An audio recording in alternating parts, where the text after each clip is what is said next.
This is Dodging Death with Stephen Williams Jr. and Ryan Paton.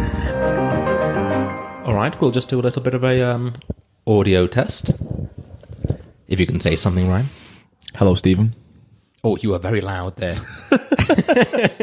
Okay, I think we have it. We'll find out as we go. Hello, Ryan. Hello, Stephen. I love this like radio voice you've got here. That lovely deep timbre you've got. I feel like with the microphone in your hand, you've got to do a bit of a different voice. You know what you do. You do. Well, we should start with the introductions. I'm Stephen Williams Jr. I'm here with Ryan. You know what, Ryan? I was just about to use your middle name there. Oh, no, we can't. Do we have to go into that? Well, I mean, it's entirely up to you. I was going to use it there as like a stage name. I know, but it's a Ryan a blank Paton. It's not the greatest stage name, though, is it? I mean, no, it's not. Yeah. It's not. So we'll avoid the middle name, shall we? Maybe for now. Maybe in a future, like, drunk episode, we can reveal. Reveal just how terrible the middle name really is. And listener, let me tell you, it is terrible. It is. Well, actually, on the subject of middle names, I did not expect to be starting like this. Well, on the subject of middle names, I read today that Nick Knowles, that celebrity builder, Nick Knowles. Yes, I'm aware of Nick Knowles. You're aware of his work? Oh, well aware of Nick Knowles' work. Apparently, he gave his son 14 middle names. 14 middle names. You know what? I'm going to Google this. Yeah, because Nick Knowles is one of my most often visited Wikipedia pages. And even on the extensive content on that Wikipedia page, I've not heard anything about the middle names. No, it's not there. I feel like if you're regularly researching Nick Knowles, you must have many a fact. Oh, there's many a Nick Knowles fact. He's a very fascinating man. Well, you know what? Just before we get to it, I'm excited to hear it. Oh God, the internet's a bit slow. I've just brought up the Daily Mail. Ooh. You'll note I really slowed down my speaking voice there in the home. Was that the loading time? That was the loading time. Still hasn't happened. No. So is this why we're still? Oh, this is why we're still. Yeah, totally. Makes sense. Oh, here comes the gulp. Oh, no, it's fine. Okay, here we go. The Daily Mail. Nick Knowles gave his love child son, Tyron-J. Hell of a name. Yeah, I have no idea how to pronounce that. I would have also gone for Tyron-J. Rather than... Would it be Tyron? That sounds... I don't know. That can't be right, can it? Sounds like condition. It's the kind of thing you get cream for. Tyronge? No, actually. Tyronge. I mean, you say actually as though that's acceptable. It's still horrific. I don't know another Tyronge. No, well, nor do I. But I feel like that's the closest we're going to get to having a ride. Shall we stick with Tyronge? We'll stick with Tyronge. Okay. I mean, oddly, that is not the worst thing about his name if he's got 14 middle names. Well, let's see. Nick Knowles gave his love child... I like that I said love child as well. Gave his love child son, Tyronge, 24, 13 middle names. 14. It's still... 14 would be ridiculous. Yeah, I like that he got to 13 and thought, yeah, that's enough. 14 would be insane. 14's excessive. Okay, so 13 middle names. This is when he was in I'm a Celebrity. Okay, it is Tyronge, Charlie... I put a bit of a flair on it. It's Tyronge, Charlie, Spencer, Eric, Edwin, Harvey, Cosworth. Cosworth? Cosworth. How do you feel about that? Well, I don't know. There's not much you can say about Cosworth. Better really, or worse than Tyrone? That's a difficult And a question. bar. I didn't realise the questions would be so difficult. Both of them are insane. I mean, Cosworth is also not a name. No, it's not. Very much a Scrabble tile name, that, isn't it? Cosworth, there's many more. Byron, Darwin, August, Mayhem. It gets worse. Mayhem. I mean, I don't understand. This is not acceptable, is it? It's really not. I don't understand the thought process behind the naming, because some of them you understand. You go, oh, there's a Darwin, Byron. That makes sense. Okay, but then, why do you understand them, though? Because they're people you can go, oh, Nick Knowles must like them, must like those figures in history. Do you think Nick Knowles is like a huge fan of Charles Darwin? You think that's what it is? No, he massively believes in evolution. He's so thoroughly on board with evolution, Nick Knowles. And anarchy, it seems, with Mayhem. Oh, God. If Nick Knowles is putting up a shelf in your house, it will be carnage. Mayhem. We're still not done with the names. No. It should end with Mayhem, really, shouldn't it? I mean, That's the big finish. Yeah, isn't it? yeah. Where do you go from there? you struggle to follow Mayhem. I feel like Mayhem's a good closer. Well, let's see where it's going. Mayhem, Beckett, Nicholas, Simon, Knowles. Simon! Simon is the big crescendo. He could have ended with Mayhem. And instead he goes for Simon. Yeah. Well, I can't believe this wasn't heavily featured in his Wikipedia. No. Well, actually, one of the more fascinating parts of Nick Knowles' Wikipedia page was he has an extensive top hat collection.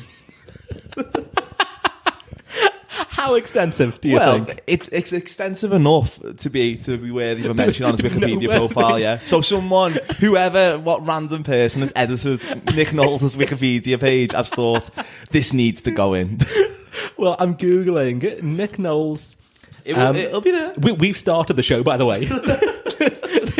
This is our introduction to people. It'll be there. Nick Knowles chat. Okay, The Express. DIY SOS star Nick Knowles on his love of top hats. He's described as being a top hat enthusiast. Yeah, he's such a fan. I feel like the only fan. Yeah, it's exclusively Nick Knowles. I imagine that yearly convention they have is just in his house. But those cupboards are well put together. Oh, God. Yeah. I feel like I didn't quite say cupboards there. Yeah, I got close to it. Did you say cupboards? I think I might have. Yeah, there was a cheeky V there. There's never a cheeky V in my life, let me tell you that. Let's see. Is this loading time issue? No, it's up.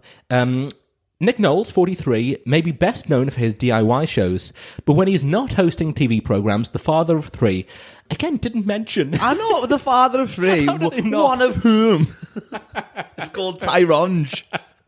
That's 13 middle names.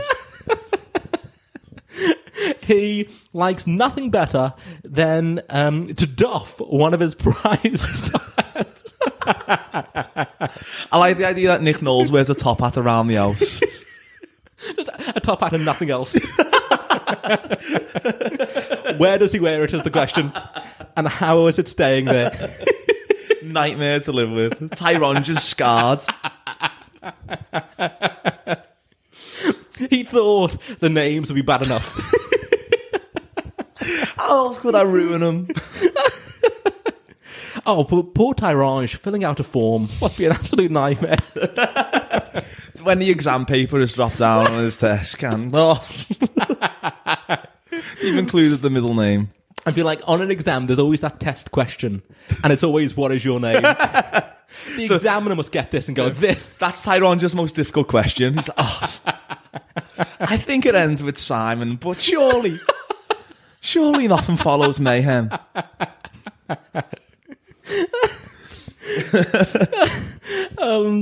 All this from your yet-to-be-announced middle name. Yeah, I can sympathise with Tyrone because I've been through that exact circumstance with the... Do you feel like his is worse? I mean, this is worse. Mine's terrible. Yeah. But Cosworth and Mayhem. Maybe if it was just Cosworth, I'd be like, oh, mine's actually worse. But Cosworth teamed with Mayhem. Yeah.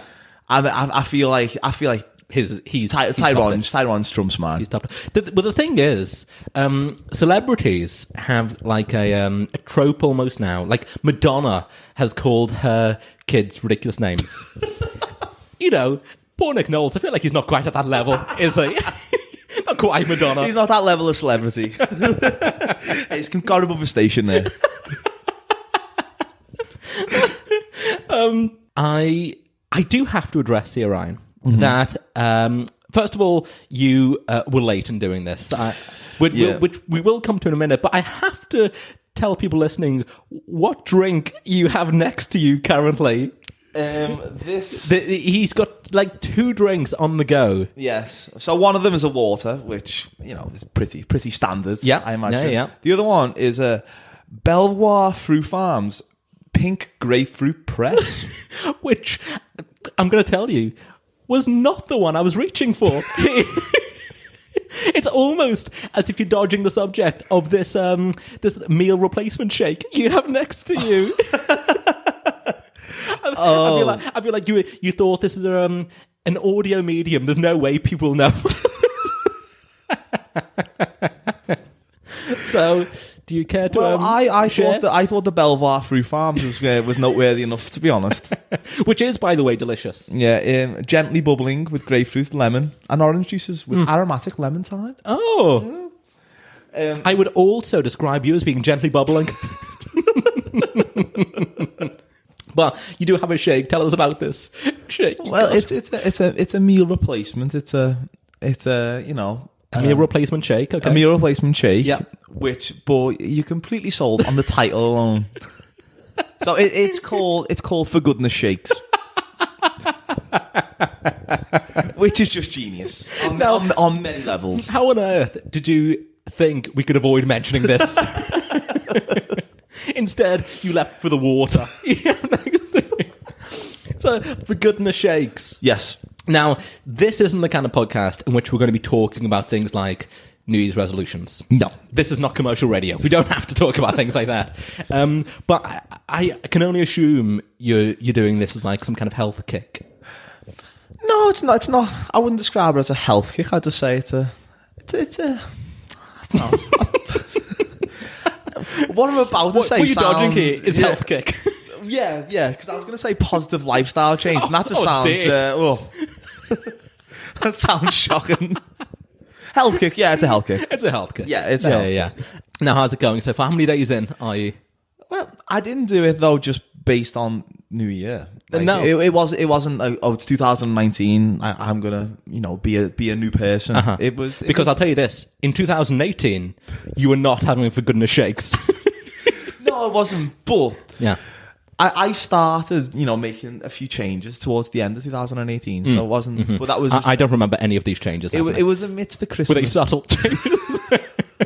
It was easing people into the changes. Okay. I mean... Okay. And you need to ease in. Oh, God, you can't. You can't leap into these things. They're ridiculous. Yeah, so I wouldn't say... There's not a daily counter of how far I'm into it. I'd say it's just... Because I would say like 3 weeks or something, but that would seem to be the exact amount of time. I mean, we're recording this on the 22nd of January. So yeah, it's 1 day over 3 weeks. Okay. Mm-hmm. You know what though? I'm always sold on a health drink. I don't know why. I'm so allured by them. Yeah. I'd say maybe 2 months ago, I got very obsessed with kombucha. Oh, kombucha. Yeah. And the kind of deal with this is that it's a live probiotics inside. Yeah, it's like the new health craze. Isn't it? It's the new trends. Yeah. I leapt on this trend. Oh, of course you did. I know. I actually seen a kombucha. Is that how you pronounce it? I don't know if it's kombucha or kombucha, but we know what It's a U, isn't it?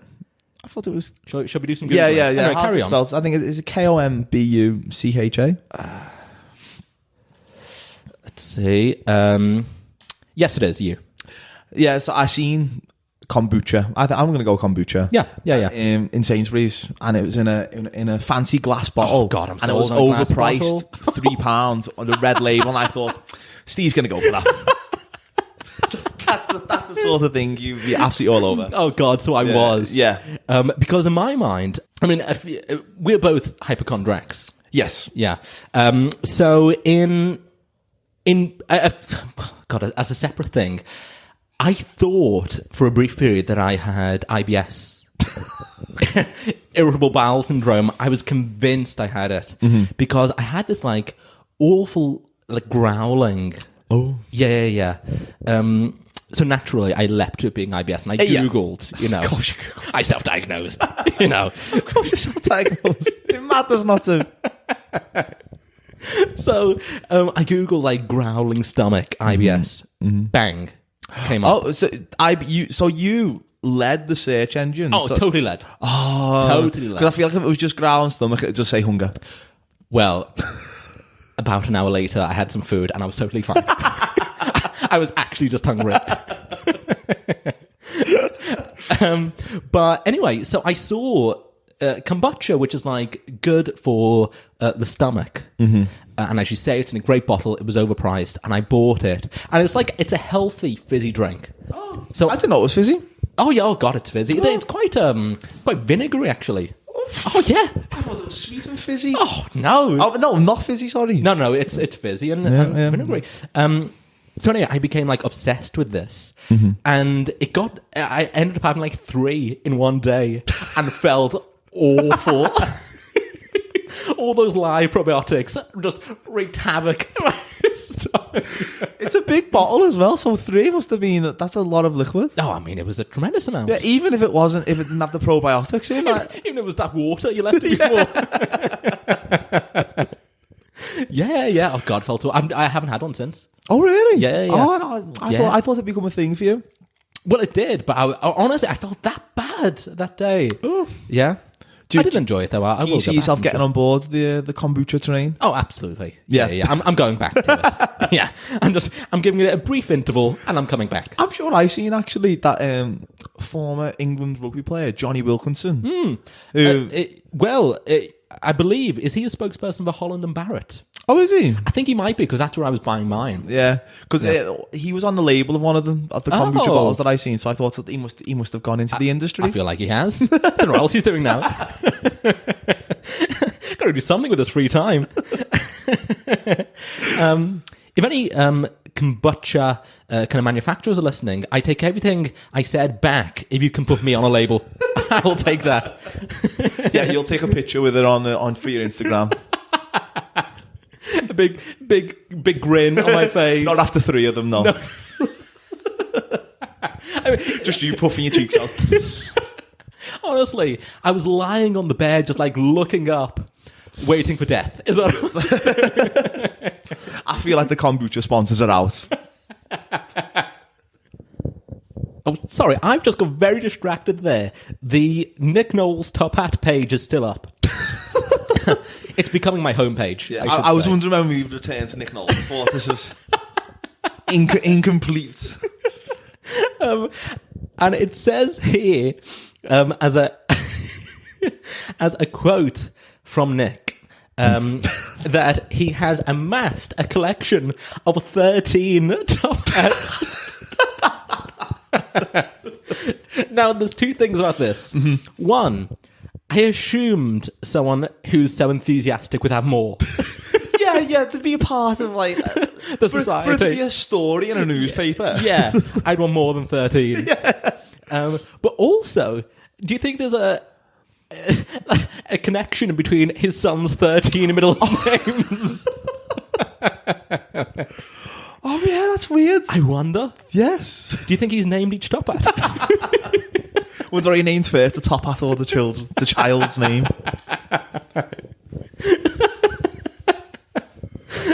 The first top hat I bought cost me 50 quid and came from a shop in Covent Garden. I thought it was fairly well made. Fairly? Fairly. So you think it was very underwhelmed for him to then become a part of such a fan? Now, I wonder if he has named them after his son's middle names. What's that madness top hat like? Do you think he's like the Mad Hatter running around? I don't think that one's even a top hat. Do you think that's a bowler? Yeah. That's him being crazy. Nick, that's not a top hat. It's mayhem. It also says here Nick Knowles is a vegan, which I would have never guessed. Oh, no, I wouldn't have guessed that either. No? It's someone known for us building. Yeah, oh God, you think he was like a real man's man, you know? Constantly talking about a whole hog. Yeah, I'm very surprised about that, though. Yeah, that was very surprising. Yeah, I wouldn't have called Nick Knowles as a vegan. I wouldn't have thought that any dietary requirements whatsoever, Nick Knowles. Oh, do you don't think so? No. Oh, he would scoff a kombucha, I think. It seems as though he's a full-time vegan as well. He's not just he's not just doing it for the month. Oh, veganuary. Yeah, that's veganuary, yeah. Would you ever do veganuary? No, I don't think. I think I'd be able to do it, but I just wouldn't enjoy it. But I actually don't think, I don't think I'd get anything from it. Because the thing is, it's you proving a point to yourself that you could live that lifestyle. Is it? Yeah. I assumed you do it for the month, and then that's like it. Then you continue, you know. No. I think it is to encourage some sort of lifestyle change. Okay. Yeah, because some people in my office have tried it. Someone in your office has. Yeah. We should say you work for an afternoon tea company. Yes. Yeah. Yes. And you're. I'm the marketing manager. I mean, I'm a magician, but I feel like that's a more bizarre job. Okay, so someone in your office isn't a vegan, but did veganuary. Tried out veganuary. Okay. Yes. This year, how did it go? It was going very well. Okay. Yeah, and she seems to be completely fine with it. Okay. Like, having no troubles whatsoever. Yeah. But then very recently she fell off the bandwagon. Yeah. Do you know what the meal was that? It was in spectacular fashion, really. Go on. Yeah, it was it was a full English. Okay. And a lamb curry. Which it's a hell of a breakfast. I assume there was some distance between the full English and a lamb curry. And only anyone has a full English then goes, it's not done with that. You know, I would imagine the full English was like to cure a hangover. Yeah. And that's what she's done. Yeah. And then once she'd had that, she thought, well, this is it now. I might as well go to the Alamein, get myself a curry. Although, surprisingly, I think a lot of beer has like animal products in. I think like a surprising amount has animal products in. So yeah. Yeah. A lot of alcohol does. Wine as well. Wine. Oh, really? Wine. I'm Okay. sure wine has fish guts in it. Oh, does it? Yeah. That's what gives it makes it look clear. I'm sure that's true. I feel like on this podcast, it's going to be a lot of kind of half-remembered facts. You can search for it. Okay. Search for that, yeah. Fish guts in wine. Fish guts sounds terrible. Oh, God, yeah. My search history. Oh, you know what? So I typed in fish guts, and the recommended result was in wine. Yep. Next was in beer. So it must be true. Oh, is that used in beer as well? Yeah. The final process often uses blah, blah, blah. Yeah, there we go. It's used in white, sparkling, and rosé wines. Yeah, see. To make the end product clear and bright. Surprisingly as well, the fig. Figs also are not vegan. Oh. Yeah. Would you like me to expand upon it? Yeah, I'm still just in shock at the segue, to be honest. Yeah. So, the fruit, the frig. The frig. I'll try that again. The fruit, the fig. Yes, I'm aware of that one. The fig, you're going to be disgusted by this. I'm a fan of the fig. Well, I'm a fan of the fig. I had it recently with goat's cheese and Parma ham. And it was a delight. It sounds lovely. With some wine, actually. So it was like, oh God. A vegan's nightmare. Now, okay, so the fig, what you should understand, Ryan, is it's actually an inverted flower. Oh. Yeah. Okay. Now, I've told someone this fact before, so that's not the first time I've used that sentence. You might have noted it rolled off the tongue. It did, unlike the frig. So, again, with the half-remembered facts, in every fig that we eat, there is at least one dead wasp inside. Oh. Which is rather disgusting. Yeah. Yeah. So from what I can remember, the wasp goes into the fig to pollinate it. Mm-hmm. So it's a female wasp, goes into the fig, it like plants its eggs in the fig, ultimately dies. Oh. Yeah. And then I believe also a male wasp can like hatch out of the eggs. Maybe that also dies in there. I don't really know, to be honest. There's a lot of wasp death inside the fig. Yeah. Fig. And then the bodies like break down in the fruit, and we eat it. Oh, Yeah. Does it put you off? No. No. The thought will always occur to me because the fig's got like a slight crunch, hasn't it? It does have a crunch. Is that the like wasp's carcass? I hope it's not wasp carcass inside. So I think that's a bit troubling. Yeah. I mean, I don't think it is, but nevertheless, that thought will occur every single time. Still, as I say, Parma ham, goat's cheese, yes, please. You know what? I'd quite like to be a vegan. Just to be able to say that you're a vegan. Oh, no, I wouldn't want to bang on about it. No, I don't mean one of those people.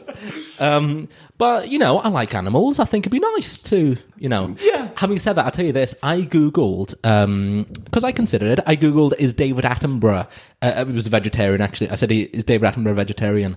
And he isn't. So I thought, well, if he's not, I was using him as my... Atom was a good indicator of how he should absolutely. behave, isn't it? Yeah. I don't think he does anything wrong. Oh, God, nothing wrong. Attenborough. Yeah, he's my benchmark in life. Yeah, and most people's, I reckon. You've just come back from a trip somewhere, I believe. Yes. I've totally forgotten where.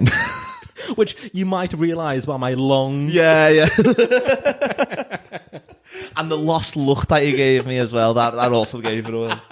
Yeah, I've just recently got back from Berlin. Well, the joy of this being audio, nobody else could see that lost look. I thought it needed to be explained.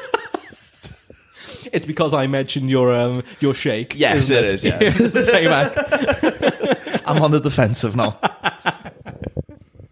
It was Berlin. Berlin, yes. Okay. Yes. How was it? It was brilliant. Yeah. Yeah, absolutely. I highly recommend it. Okay. Yeah. I think you'd be a fan.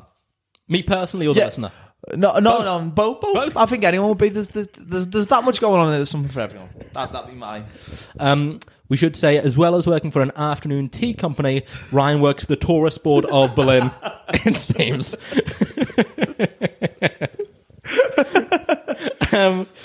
But it was a drinking kind of weekend, I guess.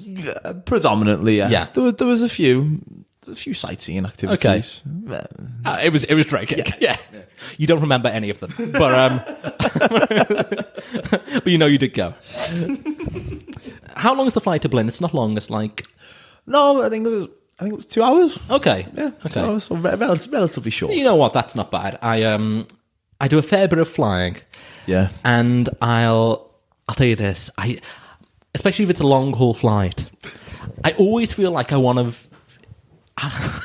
I almost regret ramping into this now.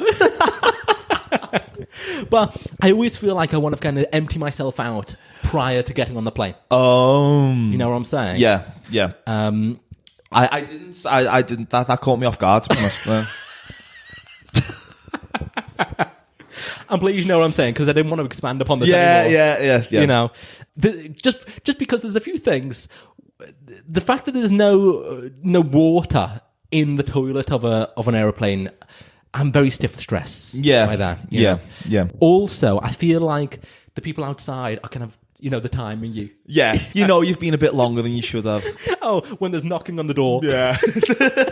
Checking if you're okay.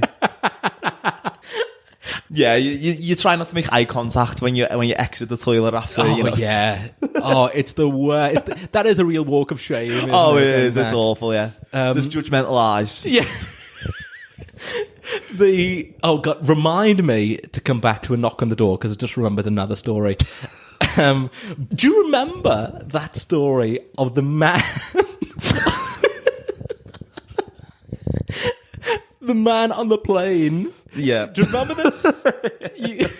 Yeah, I think I'm aware of the story I'm about to tell. You can say it if you. I feel like it can only be one story. This. Yeah. Yeah. Sure. If I leap into something completely different now, it's gonna be mental. So there was, I believe it was a flight to Dubai. Oh, good. That's a good memory. I would not have known that. There was a man who needed to go to the toilet. Mm-hmm. He didn't go for a try beforehand. To his detriment and to everyone else on the plane, because when he did go, the smell was so bad. The plane had to perform a U-turn and did not complete the journey to Dubai. So this man's stench was so bad, he brought down the plane. Which, although embarrassing, it could be a source of pride for him as God. well. I mean, that's He would dine out on that anecdote. yeah. That's a hell of an anecdote. He's told that so many times. You're like, did you hear about that plane? Well,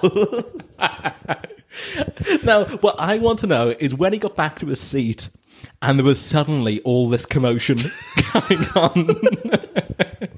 Do you think he also acted he looked around like, who did that? He gave the judgmental eyes. I reckon he was probably the most vocal. I think he was like, this plane needs to come down. We cannot complete this flight. I like that you also call it a U-turn. I feel like they just went to the nearest airport. They didn't. like a grumpy dad. Turn the wheel right. Right, we're going back.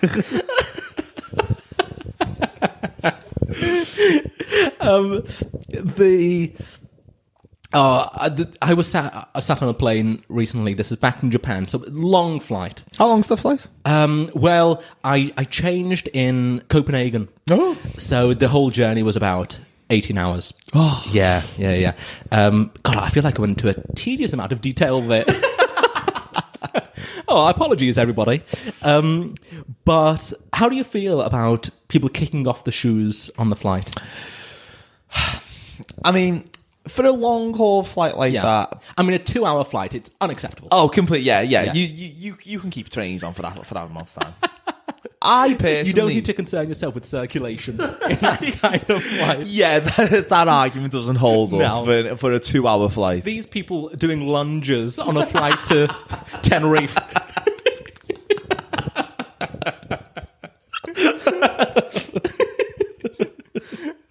Yeah, that is unacceptable. ridiculous. Yeah. I don't, even on long haul flights, I personally don't do it because I always feel fine. You don't kick off the shoes? No, never. No. Do you dress like a slob? I feel like it's become acceptable for people to dress like a slob on these planes, these flights. I'll often opt for shorter. If it's a long haul flight, Yeah. I'll go for shorter things for comfort. I feel like short is fine. Yeah, short is fine. Yeah. Bizarrely, on my way back from Berlin, I actually wore a pair of jeans. Did you? Yeah, God, I'd never go for a jean. Yeah, I only realised, like, as I was, like, going through airport security, I was like, what? Denim? When I reached into my pockets, I was like, they're small pockets. Nothing can really fit in there. The little condom pocket you've got in jeans. What is that for? Have you got any idea? No, never. I have never used it. No. Perhaps keeping a coin You've got ready access to £1. Something. But even still, though, only one finger can fit in. Oh, yeah? I saw it like no one ever like. Yeah. Oh, God. You never get something from your pocket with one beckoning finger. It's not capable of the task. I've got to say, it needs thumb. well, the clawing action you've just done with your finger was the most terrifying thing I've ever seen. Yeah, and that's why anything that would, if I did put anything in that pocket, that clawing action probably means I'd never be able to get it out. It's not good enough. Yeah, I just think dressing like that is unacceptable. I'll tell you this, though. So it's for work, I'm always flying. Yep. So because I'm on my own in these flights, for about 2 years, and we're talking like a flight every 10 days, a journey every 10 days, which might be multiple flights in that journey, I wore a 3-piece suit for 2 years. And I'll tell you why. Because I thought, if someone's going to get upgraded... You know, they'll look around, they go, he's traveling alone and is dressed nicely, he would fit in. Mm-hmm. You know, the company isn't sending me business or first class. I'm in coach. And I think, well, you know. So for 2 years, I lugged around everything in a 3-piece suit. Not once was I upgraded. I was going to say, did it ever wear? Not once. So now I'm one of those slobs in the airport. You know what? That was a bold move to try that out. I admire it. Thank you. After the first trip, I think I wouldn't have done it again. 2 years is a long amount of time. No, I committed. Maybe this time the 3-piece suit will work. I was filled with confidence every time it was going to work. That must have been such a crushing blow every time the flight landed. God. Everyone cheers.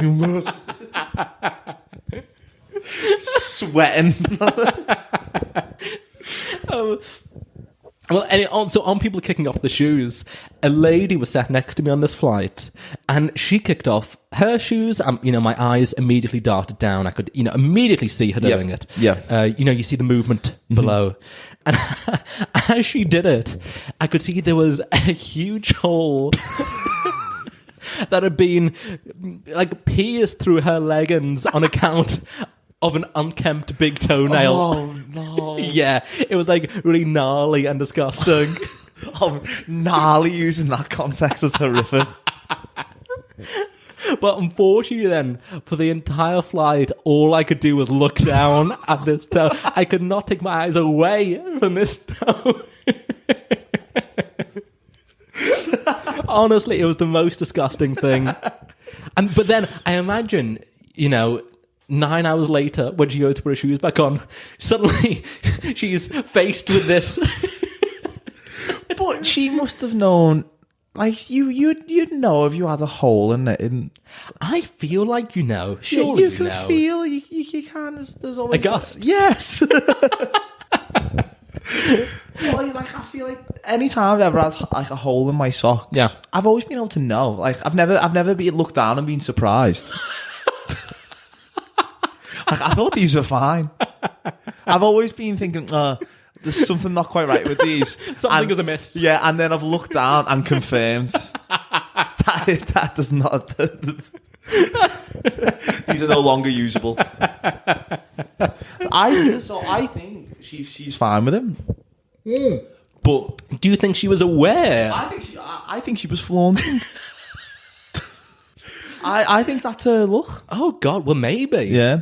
Maybe. Yeah. I do like the idea though that she landed and then got as she put her shoes back on, was just horrified. It's like, oh no. Her eyes darted to me. Sorry. Would she apologise? Is that something worthy of an apology? Well, you know what? I don't know actually. I guess she wasn't like scratching me with the gnarly nails, so I mean, that'd be enough for the flight to do a U-turn, I think.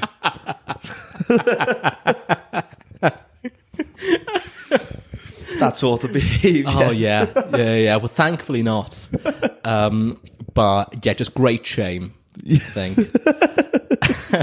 It wasn't even like a quality, you know, like a quality leg, and she was wearing clearly not. Oh no, yeah, that would have withstood. Well, to describe your current attire. Again, this wasn't agreed upon. No, it wasn't. But nevertheless, yeah, I'm sure you're about to go ahead. You're wearing a jumper, which is what's the? It's got a Twin Peaks print on it. Yeah. Okay. You're wearing shorts, which I will say feel a little bit too short for my liking. Well, they've rolled up.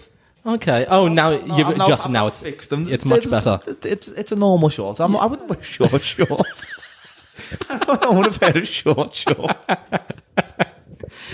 And then bringing my eyes down the leg, you're wearing some incredibly flamboyant socks. Yeah.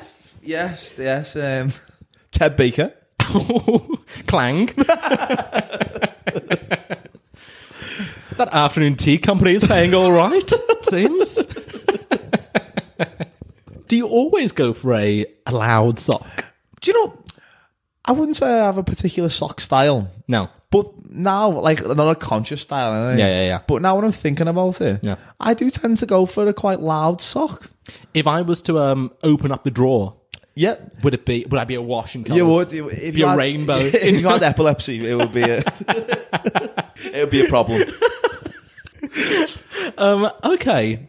You know what? It's not something I embrace. That I've got exclusively black socks. Oh, really? Yeah. Oh. Normal socks. But what about the like the underpants? How are they? Are they also pattern? Again? No, I would say also I match them in terms of okay. I don't match. You're not like going for polka dot socks and underpants. No, they don't need to. I don't coordinate. But just by chance, they also tend to be quite really, yeah, colourful. Oh God, no! I'm very I don't want to say I'm basic with it, but I go for like a standard Calvin Klein, you know, very plain. Although I'm sold on any kind of like infomercial or like Instagram ad specifically. I'm so sold on. And I in fact, it was a podcast. I heard an ad for Me Undies. Are you aware of Me Undies? Me Undies. Yeah. No, is that one word? It is. Well, I know, because sometimes the way I would say, if I was describing my undies, sometimes I say me undies. Oh, because of the Scouse accent. Yes. So like, I didn't know if it was like a local firm. No, I believe these are California based. No. No, Yeah. absolutely not then. They are not saying me to replace my. But so Me Undies, they are a podcast favourite to be like sponsor. Okay. Podcast. And the host will often say they are the most comfortable underpants in the world. This is their like claim. Oh, it's a bold old statement. That's very bold. Oh yeah. And I heard this advert so many times, and I thought I want the most comfortable underpants in the world. Yes, of course. So I mean, it'd be crazy not to. Give them the choice. So I looked. They're a bit of a premium. They're about $20 each for just a single pair. A single pair. Oh, I'd say that's over the odds. Oh well, I bought 6. Was the shipping costs as well? Oh, this is not a local firm. Must be clarified. There was shipping and import taxes to be paid. What? Yeah. Oh, I don't think I've ever paid an import tax. Oh, well, let me tell you, I did. I was balls deep in this company. And I tried them. First of all, I got them out the box, and I was like, oh, these are soft. And I feel, though, like, when something's been bigged up so much. Yeah. This is hyped. This is hyped. And I'd waited 2 weeks for delivery. So, I was stiff with anticipation. Yeah. So, could it ever really live up to expectation? A pair of boxies? If they're the most comfortable, maybe. Yes. And did they? Well, I'll tell you what the issue is, Ryan. Can you feel your underpants now? No. I can't feel mine. No. So we could go as far as to say they are incredibly comfortable. Yeah, that's the hallmark of a good pair of boxies, is that, like, you don't notice they're there. No. Yeah. If they don't chafe, they're great. Yeah. That's probably a better tagline. We could launch Me Undies. Yeah, and it would be the regional. And it would be me, space undies. If they don't chafe, they're great.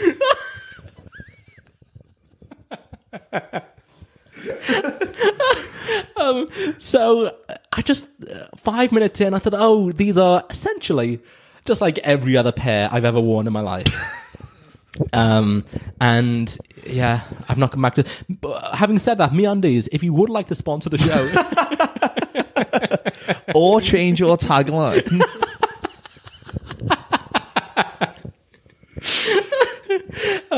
yeah. So what a shame, though. Yeah.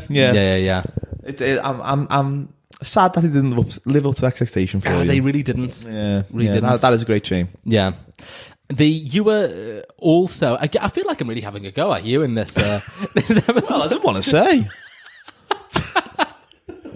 But you're famously late for everything. Well, yes, that's true. I do try to not be. But yeah. We've known each other for maybe 13, 14 years.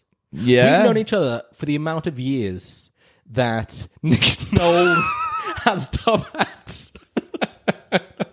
And his son has middle names. That's a long old time. That's a long time. I feel like our friendship might now have to end. Or Nick Knowles has to buy another hat.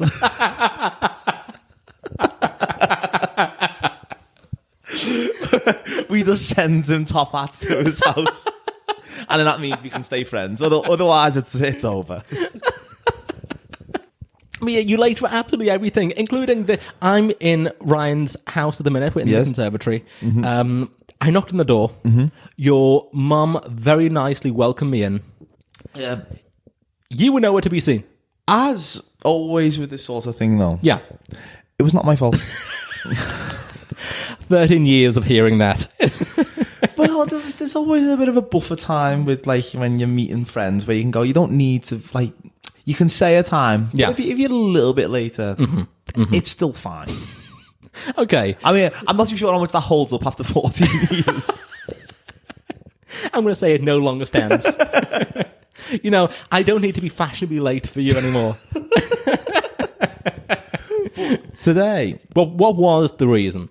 All the trains were cancelled from town. Okay, so you work in the city centre. Yes. Yeah. All the trains were cancelled. Yes. Okay. So I then had to find other means of how to get home. Okay. What were these other means? Well, when did you find out the train was cancelled? As I went into this train station, okay, and there was a huddle around the board. Yeah. And literally every single train said cancelled. Oh no. Yeah, and everyone was in a... And your first thought wasn't, I'll just text Stephen to make sure he doesn't. Yeah, but I was in a state of shock. Okay, everyone was. It was like an apocalyptic wasteland where everyone was just roaming around with this like startled look on the face, quite unsure what to do with themselves. People were approaching me on the streets and I was like, what's happened with the trains? I was like, I don't know. I honestly don't know. You'd become the spokesperson. Yeah, you're like the fat conductor. I think it as a compliment though, really. They thought, I'll ask him. That I looked like an authoritative figure. That they thought, he'll know. in this moment of panic, I was like this calming presence. But I couldn't help them out. Did you know anything? No, I knew absolutely nothing. Okay, so you're wandering aimlessly in the city centre now? Aimlessly down the street. I'm not going... And it's snowing today. Yeah, there's no sense of direction to where I'm going. I'm zigzagging. I'm crossing over and then crossing back. And... Anarchy. Yeah, mayhem.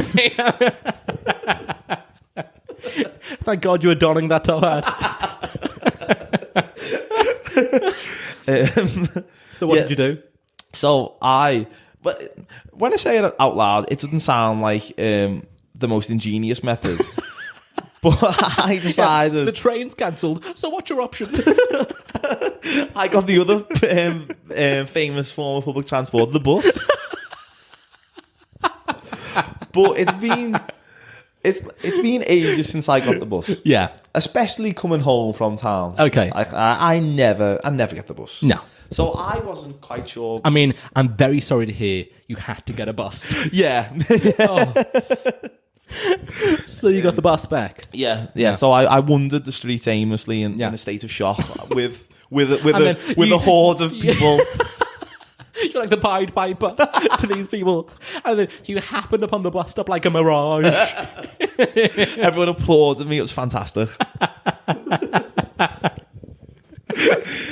So I found the bus stop, which was, again, very centrally located. It wasn't... No. It wasn't like an expedition to get there. I mean, literally around the corner. Yeah, 5 minutes. But it was cold, and I was still so shocked at every train being cancelled that it was almost like an out-of-body experience. Oh, how shocked were you? I know, honestly, it surprised myself how shocked I was. Really? Yeah. Okay. And I'm still reeling from it now.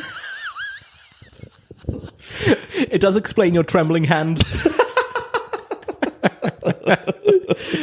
Oh, so you got the bus, but I imagine that bus is rammed. Oh, yeah.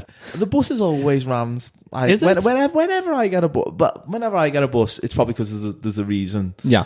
Because the trains are off. The trains are off. So in that case, there's an extra... Of course, there's an extra group of people that aren't normally on the bus. Yeah. That are on the bus. Do you think the regular bus goers are furious? I got a seat. So... The people standing in the aisle must have been looking at me going... The daggers you were given. He's coming over here to our buses. Using our resources. And what's he giving back? Yeah. Oh. I reckon there was that sort of mentality going on. I've got no doubt. Yeah. No doubt.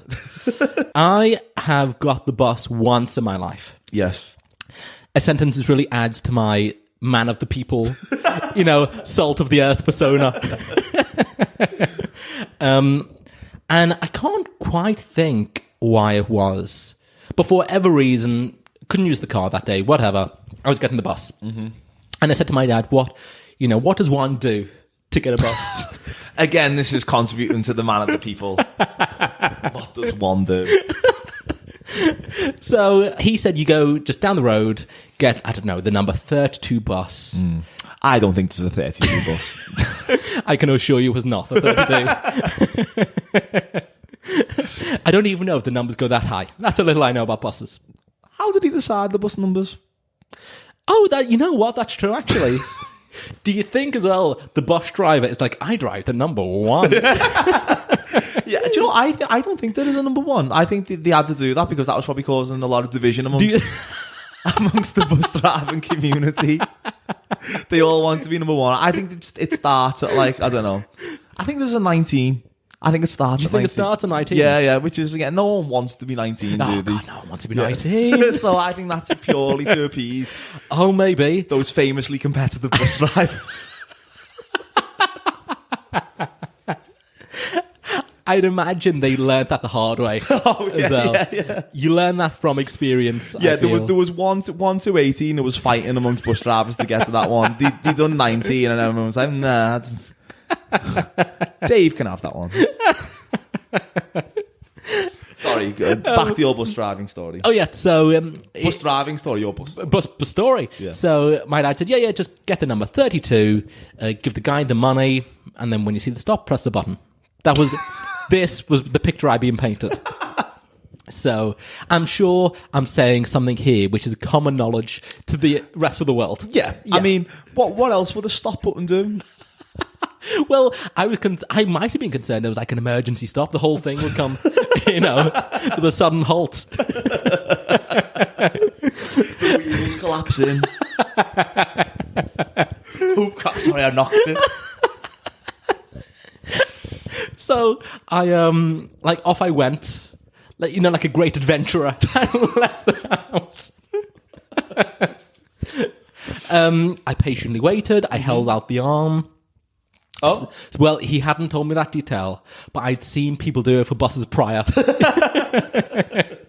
So I just followed suit. Yeah, you have to indicate to the bus driver that you want to get on this. Apparently so. Yeah.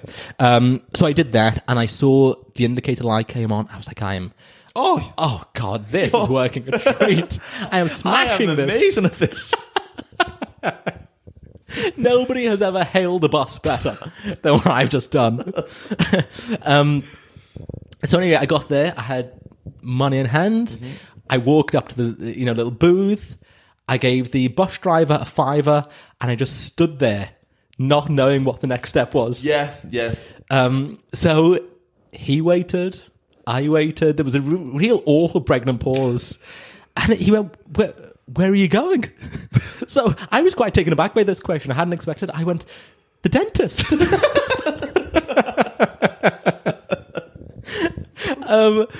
So he looked the most confused I think I've ever seen anybody. He went, "Where's the dentist?" And I had absolutely no idea. Because I've driven there, but I don't know the area. Yeah, and you've got to say, like, the bus stop You've got to as say well. the bus stop. Yeah, so yeah. I had no idea. So I was like, "Look, I don't know," And he thought I was an absolute idiot. I mean, I think I'm on the bus down the side here. Yeah. I do agree, though. I never know what to say getting on the bus. No. Because there's not, like, clearly labelled names on the stop. So when you get in the train, you can say... You can say, the station Central you want to get to. Whatever, Yeah. But on the bus, I normally... I think I change what I ask for. Do you improvise? I think sometimes I say the price. But because I don't get the bus that often... Maybe that's right. Yeah, I don't know. But it's like I'm trying to get a discount. It's been years since I got the bus. Do you twiddle an invisible moustache at the same time? 180. It's definitely broke the £2 mark now. Anyway, so I think he probably just gave me some change. I don't know where it came to. And I sat down.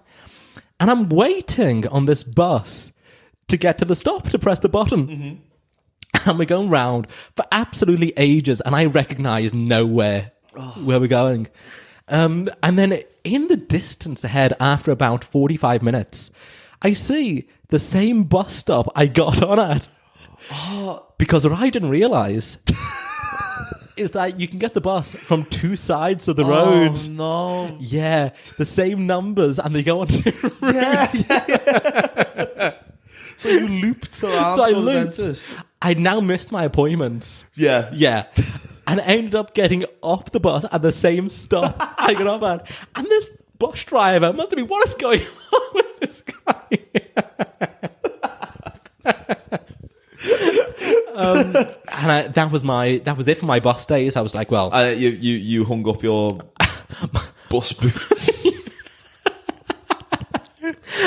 It just started so well with the outstretched arm. It started so well. You peaked really early in the Too soon. Too soon. Prior to being on the bus, I peaked. You were a child star. I'm very much Lindsay Lohan. So, Ryan, we are about an hour in. Oh. And because this is a weekly podcast, we thought we'd try some features. Yes. Some regular things we can do. And for the listener, Ryan and I came up with about a dozen ideas. We picked two randomly. But, we can give one a go. They may work. They may work. They also may not. So let's try this first one, which we are calling Ryan Sleeps Tonight. The Ryan Sleeps Tonight. All right, Ryan. So here is this game. You know nothing about this one, do you? No. Okay. So when you were going to introduce it, though, I thought you were going to do it as, The Lion Sleeps Tonight, like the song. Well, that's where I was getting to with the name. Yeah, I thought there'd be more enthusiasm. Oh, really? Yeah, I thought you'd try and... And like be James Earl Jones. Yeah, unfortunately not. But there will have been a very cool voiceover guy doing a menacing voiceover guy. Okay. So but that's going to be added in post. So the theatre of this would have made it seem like we played this live, but no. I would have preferred at least one of Win Away.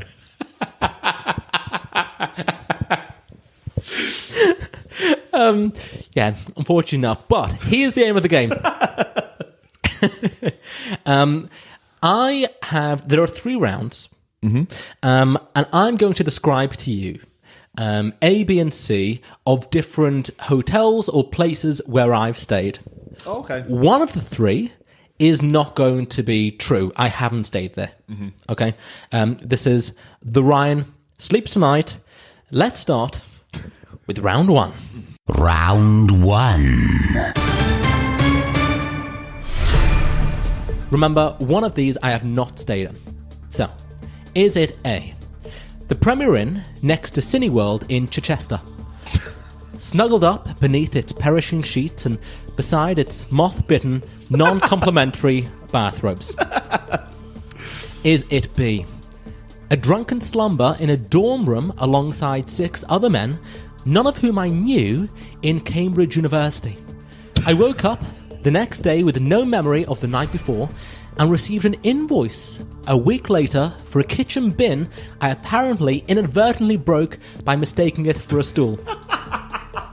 Or is it C, my car in the service station in Thurrock just off the M52? Voted the most depressing service station in the UK in 2018. Oh, wow. Using my coat and tears as my only source of warmth, I caught up on some much-needed Z's. Opening my eyes only a few hours later to catch the sunrise over a Little Chef Express.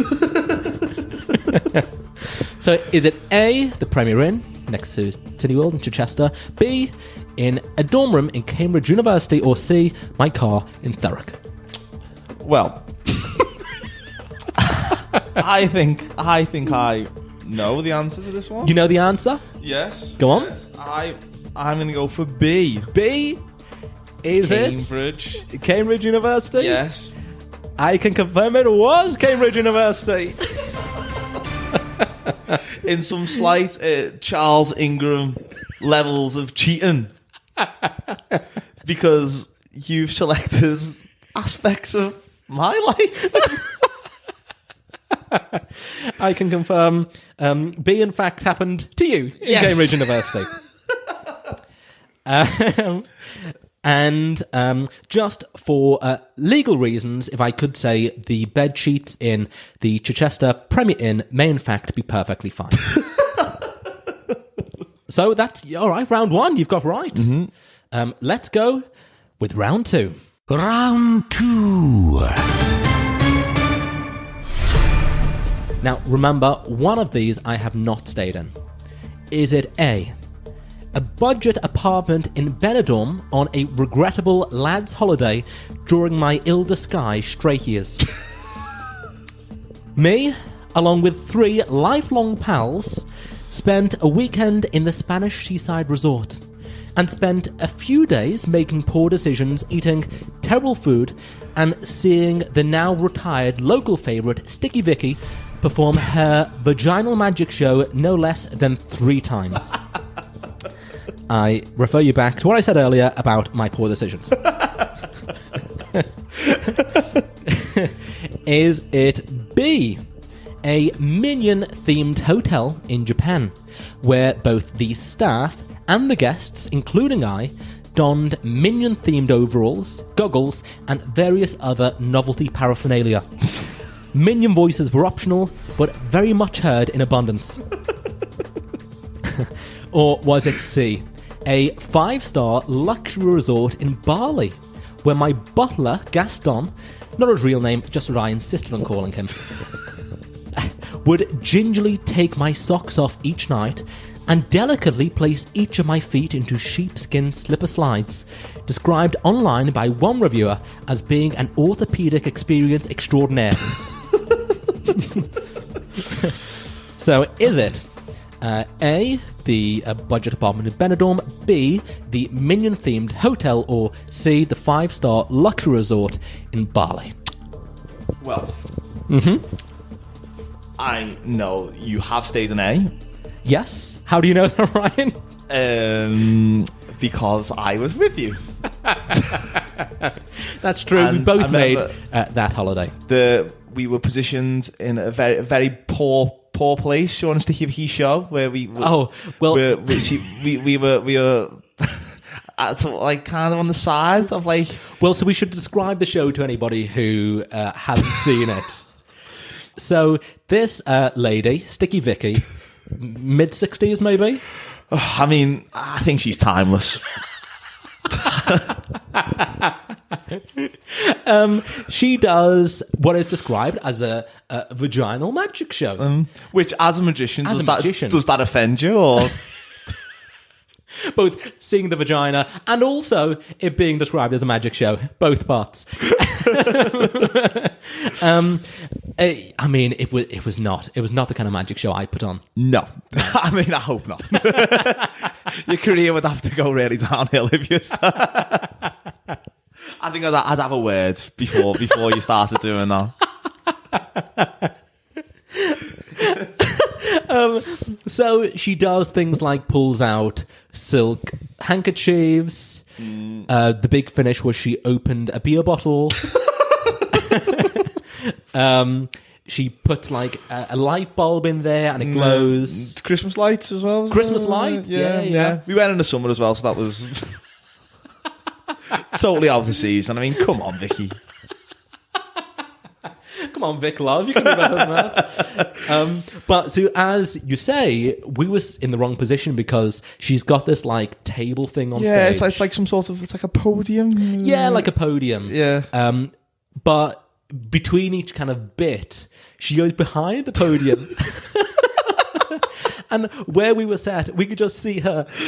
Yeah, it was behind the mask, wasn't it? Really, we could see up the magician's sleeve, couldn't we?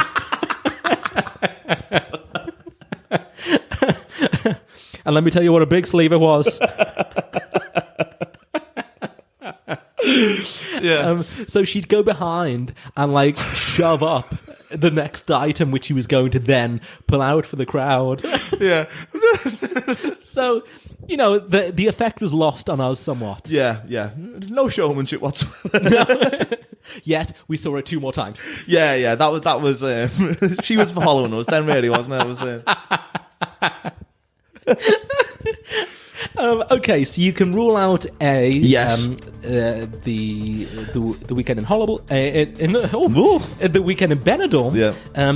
B was the Minion Hotel in Japan. Yep. And C was the 5-star luxury resort.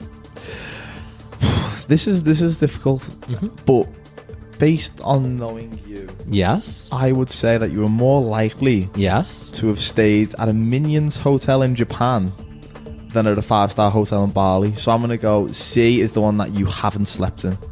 Was it C? Yes, it was! I, in fact, did not stay in the 5-star luxury resort in Bali, although I can confirm what that reviewer said about the sheepskin slipper slides, because that reviewer was, in fact, me. And finally, round 3. Round 3. Okay, round 3, Ryan. You've got 2 for 2 so far. Yeah, you're doing well. This is I'm proud of my performance so far. I feel like there's no jeopardy at this point on whether... No. Let's imagine there is. If you get this right, you've won. If you haven't, fortunately, you lose all of your points. Oh. Is the rule I have just made up. So, round 3. Is it A, a caravan in a holiday park in Ril where I briefly worked as a host?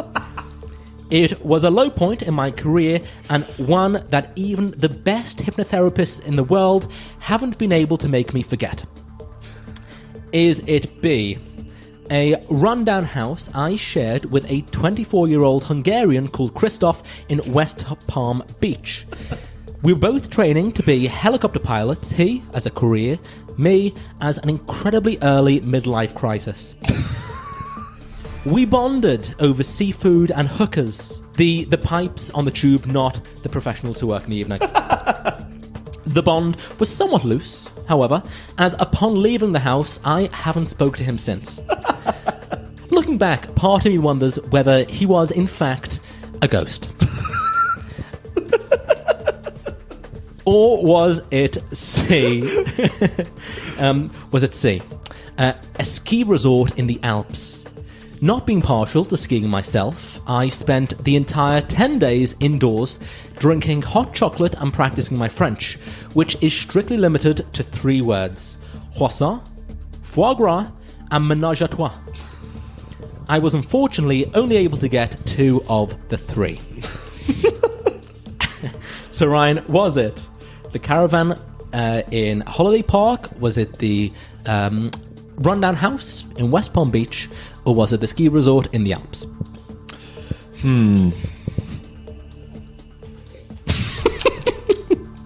drink of the Belvoir fruit palms with grapefruit juice. Wow, I pause for thought. Well, I think again. I think I know the answer to this one.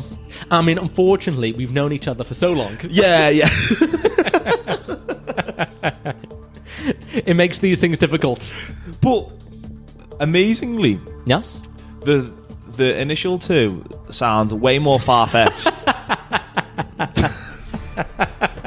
than a caravan park in real and the rundown house with the 24-year-old Hungarian. whilst having helicopter lessons. Yeah, as you were 18, was it?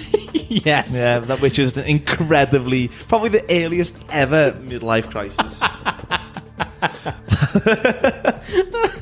So I am going to go for C. C? Yeah, because I don't think it's more unbelievable that you know 3 phrases in French. That is correct. Yeah. It is C. Mm-hmm. And I'll let you decide which of those 3 things I did not get. And that is... What are we calling this? That is Orion Sleeps Tonight. What do you think of that, Ryan? How did that go? I think it went well. Yeah? Yeah, but just maybe, I feel like I knew all the answers. Actually, I didn't know the second one. That was a punt that I got. The Minion Hotel? Yeah, that I got correctly. Yeah, but yeah. I think as a feature it worked. I think so. I mean, I don't think we'll do it again. No. But I'm pleased we did it once. Yeah, and for the name alone. Name alone. I mean... Ryan rhymes with lion. I think that's what's so clever about it. Yeah, I mean, that's the genius of it really, isn't it? And we also have one more feature we're going to try before we go. We are calling this... I'm scrolling through my notes here to see what we're calling this. We are calling this SWJR on ASMR. SWJR on ASMR. Did you do a little burp there at the end? No, it was an... I think it was like it was a... Oh. Which I don't know what that It's a weird noise to make. Is that your response to the name? It was almost a sneer. Okay, so here's the aim of this game, Ryan. Are you aware of ASMR? Yeah, I know of it. I know of can't say I don't have a thorough knowledge of it, but I know of it. Well, I didn't really. We came up with the name before doing any research. Again, it's all name based. All name based. So today, just before coming here, I went on YouTube and kind of searched for what is it? AMSR? ASMR. ASMR. So I watched a few videos and they are really weird. Like, really weird. There's people like whispering into a microphone and just doing things to make sounds. Is it meant to be relaxing? Is that the point? I think the point is it makes you go to sleep, I think. So people like listen to this in bed, but I found it really creepy. I feel dirty watching some of them, to be honest. It was really weird. What's it stand for? Okay, before we do the game, let's... I feel like this should have been... ASMR. Okay, it stands for Autonomous Sensory Meridian Response. It's supposed to... give you a static-like or tingling sensation on the skin that typically begins on the scalp and moves on the back of the neck and upper spine. Oh, dear. By sounds. Okay, so here's the game, Ryan. I am going to play you 3 different sounds. Yes. And it's your job to try and guess what's making the noise. Oh. Okay? Yeah. How are you confident? Based on my last performance, yeah. This might be more difficult. Okay, or not. So let's see. Here we go. This is sound number 1. Sound 1.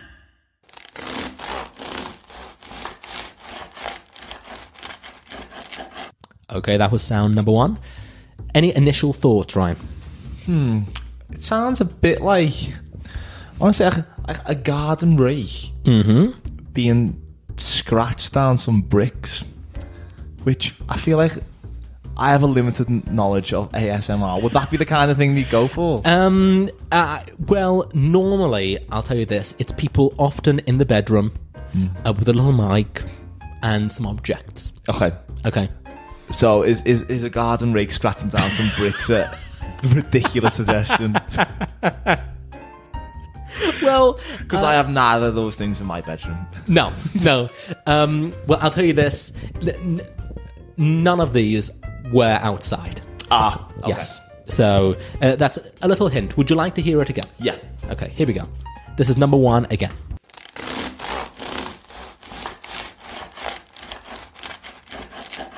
Okay. This is more difficult. It's tough. Is there it's like a multiple choice option? I don't think so, no. Having said that, we are making this game up as we go along. Yeah. But I'm going to say no. Okay. Is it something that I could possibly get? Absolutely. Oh, you mean get correct? Yeah.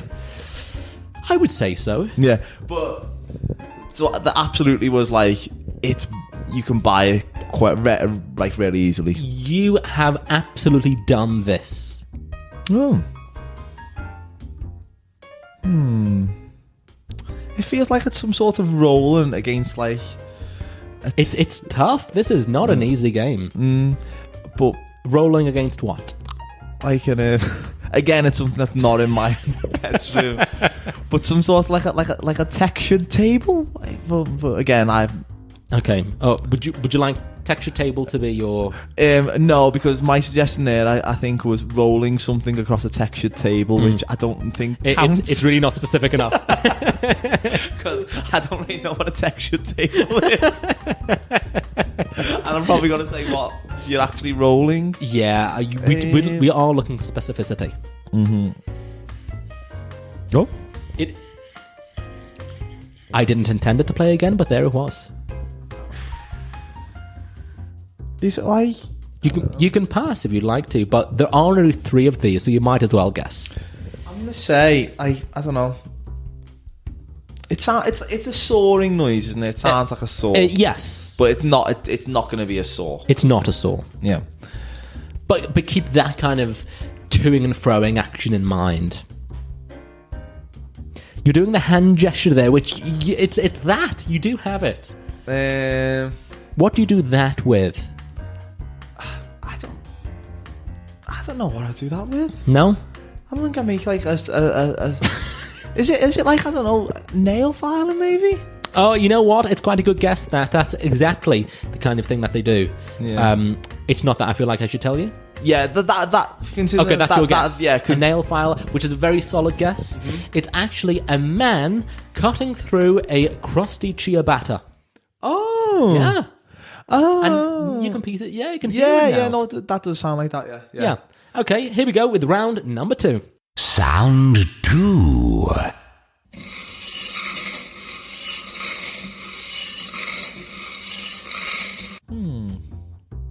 It's actually very tough, this one. Is it? Yes. This was my initial thought. Go on. So say if you had a teaspoon. Yeah.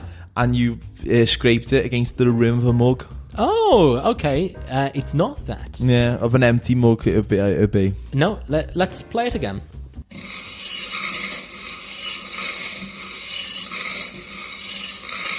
It's like a whirring motion, so it's that circular motion, isn't it? Yeah. Whereas the last one was like a cutting motion. It's definitely a circular motion. Now I think of it, this one is so specific. It was probably a poor choice on my part. I'm gonna go for another. Is it again something that's done in the household? Yes. As a clue, this one was done in a kitchen. Okay. Whisking an egg. It's not whisking an egg. It is, in fact, a man swirling about some kidney beans in a metal pan. Again, on my part, I'll probably say that was a bit specific. Yeah. Also, I'm not a fan of kidney beans, so I'd never have got it. Well, I'll tell you this. I do quite like kidney beans. No, don't do it for me. But every time I've got them, they've been in like a can. Yeah. And, soft. His were rock hard. Oh, yeah. I'm concerned about talking about this man's kidney beans. But, yeah, I was a bit concerned watching it. Oh, yeah. Apparently, again, this is probably not true, but kidney beans are poisonous unless soaked in water for 24 hours. Really? Apparently. Oh. Do your own Googling on that one, because I'm not 100%. Yeah, that sounds over the top.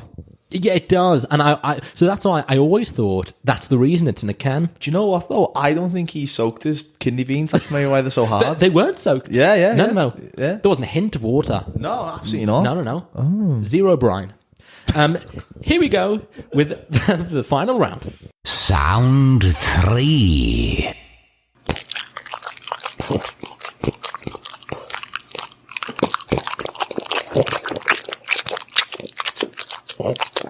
Ugh. That sounds disgusting. It does sound disgusting.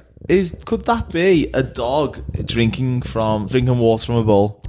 You know what? You are so close there. Again, I might have got a bit specific. This was actually a pug enjoying some pancakes. I knew it was a dog. Yeah, because you got it was a dog, I'm going to give you that one as correct. A feature you will never see again. That was SWJR on AMRS? No, ASMR. SWJR on ASMR. Or no. Oh. Sensory Meridian was the middle part. So SWJR on ASMR. And there we go. Oh. You know what? Actually, that was quite good. I think I enjoyed that. Yeah, it was. That was a bit more challenging. And I quite like the idea of people playing this at home. People in the cars or whatever they're doing, leaning in to hear the sound. Do you think anyone got kidney beans? Oh, I wouldn't think so. If you did, do email in and let us know. I totally want to know. Well, you know what, Ryan? This has been a treat. It has. It's been fun. Yeah, I've enjoyed it. I have too. We are going to make this a weekly thing. For the time being, I'll probably set up like an Instagram page or something. For the time being, I'm at stephenwilliams.jr, which is just JR, on Instagram. You're not on any social media, are you? No.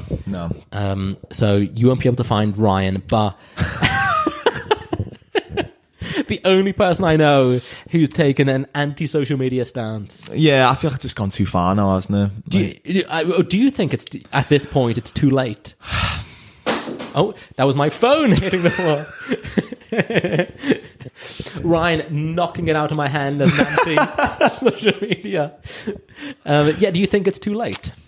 I don't know. Sometimes I think, should I? And then I go, you debate. Yeah, like maybe I've delayed it too long now. It's like I've made too much of a big deal out of it. And got inside my own head because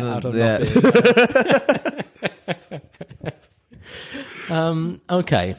Well, you know what? We'll have one for the podcast. You can maybe, man it. Yeah. I mean, I imagine you'll be better at it than me, so... You'll post nothing. Yeah, you'll be able to tell if I did. It'll just be lots of colourful socks. Do subscribe to the podcast as well. Just search for Dodging Death on any podcast player. It will be right there. Anything else to say, Ryan? No, nothing else from me. No, That's it? I've just got to go and buy another top hat sent to Nick Knowles, so we can continue doing this. He needs that 14th one for us to carry on. Well, thanks, Ryan. It's a pleasure as always. Oh, that was a very formal ending. Oh, was it? I think so. I thought it was a nice touch. Yeah, you know what? Maybe it was. Maybe. I felt like we were going to shake hands, though. Oh, no, absolutely not. No. Okay. Well, I'll see you next week.